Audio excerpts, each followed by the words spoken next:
An Education School Introduction.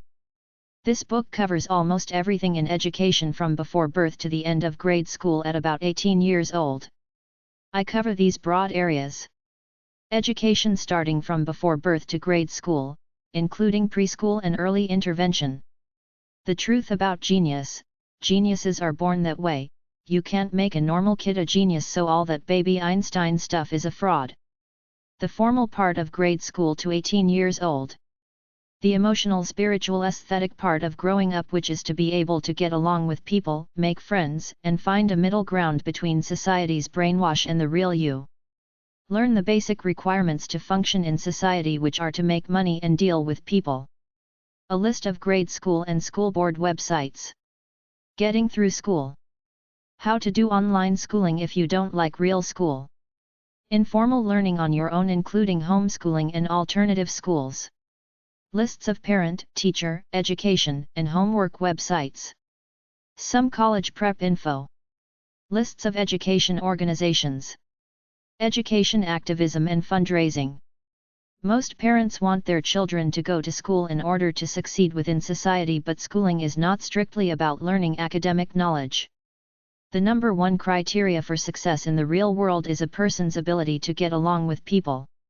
Any child is better off being a sociable, fun-friendly kid than some introverted bookworm who barely hangs around with anybody. Kids have to learn to be functional in the real world. I'm against the idealistic hippie stuff I was brought up around, where they said let a child explore their lives. They gave us an overly optimistic view of life, telling us you can do anything you want, the world is your oyster, but it's not. It's the drudgery of day-to-day life, earning money to pay bills in mostly mundane jobs. The world runs on business and industry. Why don't we tailor grade school education to that, not some lying idealistic junk? I went from a nice Catholic school to a bullying Machiavellian military college. I was a nice kid thrust into a den of vipers. Grade school didn't prepare me for the ugly nature of the human race. Grade school was too polite and fake. The real world is full of evil people. Get over it, Pollyanna. If we want to compete with the rest of the world as a society or country, start teaching real practical knowledge at school. Get over the kumbaya crap about the human race holding hands in harmony. Life is about scarce resources. There is never enough for everybody, nor will there be until the human population gets below 500 million. At that point, everybody can live nice, comfortable, bountiful lives. It ain't gonna happen because people keep having kids and almost everybody keeps pushing for more economic development, even though it's counterintuitive to the supposed big tragedy of our times, climate change. Teach reality in school, which is money and jobs in a limited world. The world is more competitive than cooperative. The British, to their credit, have a competitive academic system. If you don't make the grade, you don't go to college, unlike our colleges in America and Canada, who will take anyone who can get a government student loan, then offer plenty of useless degrees that do not lead to a job in the real world. They tell us all through grade school that the smartest, coolest kids go to college. They don't tell us you can start a business or be self-employed as an independent contractor. At least half of the majors offered at college are useless in the real world. The fake social sciences are 100 or so majors supposedly teaching about life. There are only two things any individual has to know about life. Every human being is a loner. No human being knows what any other human being is thinking, so we cannot have a science of human behavior. Whatever anyone comes up with is their stuff. It doesn't necessarily apply to me. No one knows what is going on in anyone else's head, so don't make up all these stupid rules about life, especially the DSM, the Diagnostic Statistical Manual of Mental Disorders, where a bunch of phony, arrogant idiots have created a framework of mental illnesses. Most people are so brainwashed that they buy into this fiction. The highest I can go in life is to be who I am, away from everything I was ever brainwashed by since I had my first conscious thought. That's what they should teach in school. Be who you are, away from everything you were ever brainwashed by. Follow the laws, but beyond that, don't buy into anyone's lies about life. The only rule in life is money. You need it all the time in order to avoid becoming a destitute bum. Learn to earn it in a legal, ethical way. Some life advice is good, like the 10 Commandments and Benjamin Franklin's 13 Virtues, but they have made human life seem so complicated that it's a massive lie. The social sciences are constantly expanding with more bullshit, pretending they're coming to higher insights into life. I'm saying this in a book about children's education because I'm warning you, as parents, to not buy into the education system so much that you sell your soul to it. If you want true education, stay close to the real world of business and industry.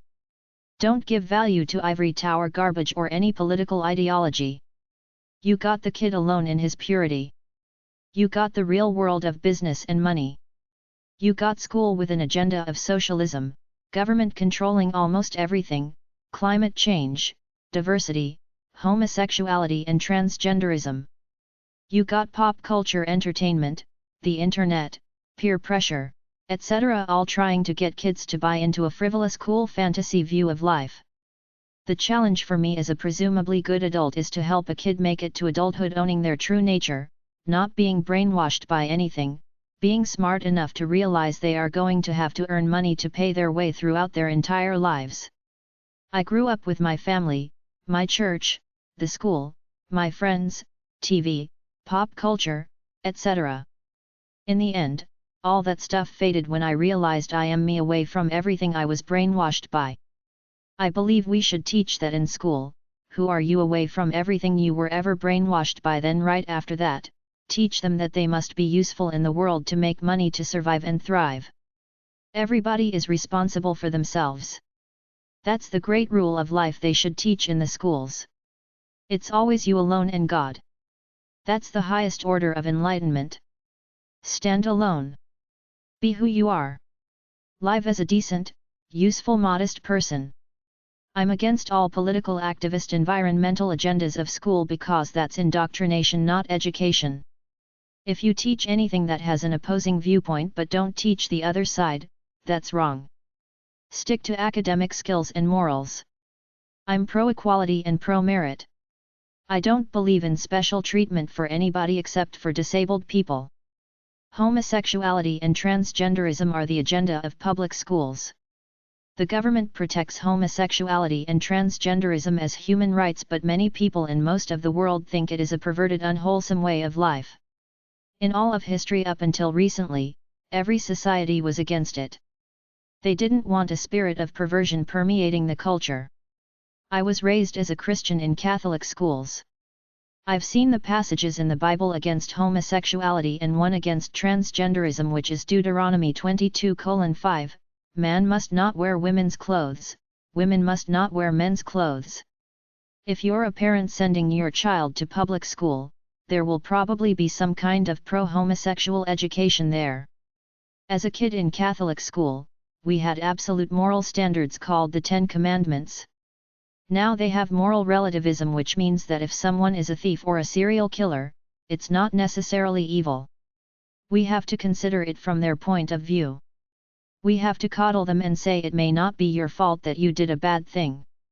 It may be your upbringing or your fake mental illness, since the entire mental health industry is a fraud because no human knows what any other human is thinking, so you can't create a fake science of psychology, put people into a bunch of categories and say it's real just because you're an arrogant liar.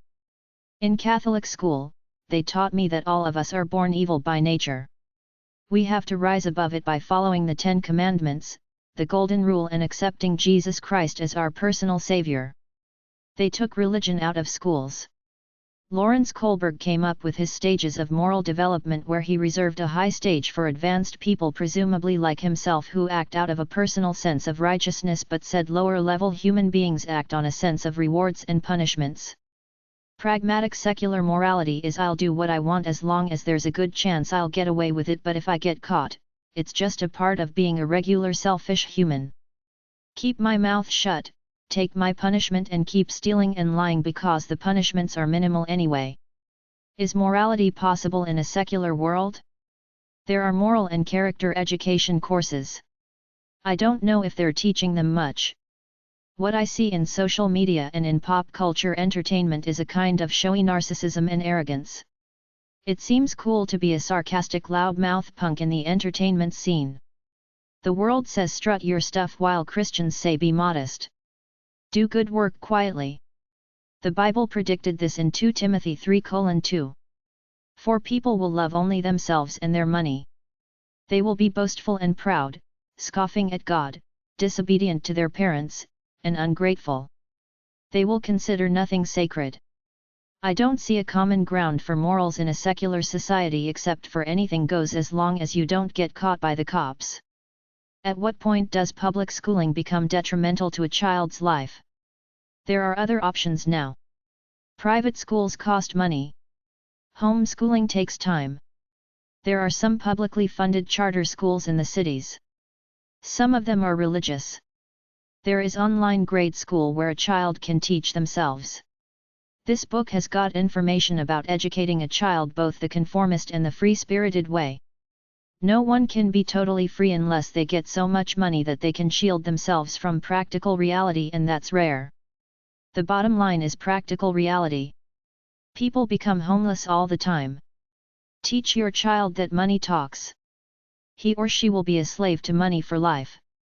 Might as well learn about it right now.